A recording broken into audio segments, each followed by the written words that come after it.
Well, here now with reaction, Peter Brookes from the Heritage Foundation. He's a former Deputy Assistant Secretary of Defense. Peter, thanks for being with us. We appreciate your time.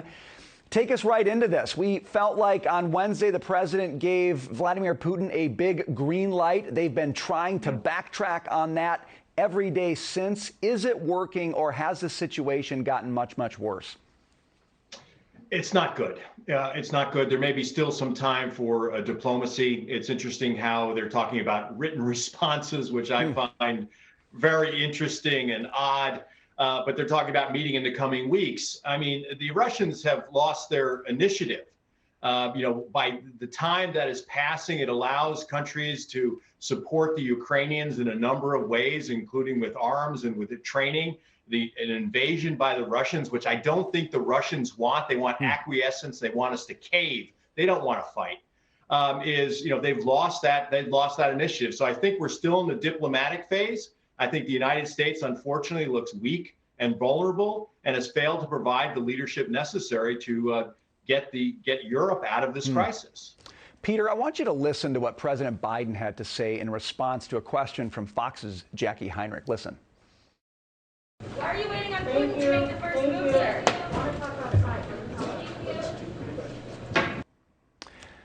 What a stupid question, he responds, thinking he's not on the mic there. The question is about whether or not the United States has come into this flat-footed, whether we have set up Vladimir Putin to be in a position of strength. That's the question she's asking. He had no answer for that. Your thoughts on whether or not the president has done enough to put us in a position to lead on issues like this one with Russia? Absolutely not. I mean, Brian, this goes back to Afghanistan, which was a total disaster. I mean, the precipitous withdrawal from Afghanistan showed the world, including people like Russia, like Putin, like President Xi of China, Kim Jong-un of North Korea, and the Iranians, that the United States is once again weak and vulnerable and not willing to lead, and they're going to try to take advantage of that. I mean, if you look around the world today, where are the Iranian nuclear talks going? Nowhere. The North Koreans are going ballistic, I mean, literally and figuratively, with missile launches, which are provocative. The Chinese are telling the United States its ships must stay out of the South China Sea, which are international waterways. And of course, we're all so familiar with what's happening in Europe and Eurasia with Russia and Ukraine right now. So look, the United States has not provided the leadership it needs. And I think, once again, we're looking weak, vulnerable, and I think there are bad countries, bad rogue states that will try to take advantage of this. Peter, what do you want to hear coming out of the president's mouth that could do something constructive here? Clearly, his words on Wednesday were a problem. What can he and only he say to get things moving on a better track? Gosh, they made such a mess of this the other day.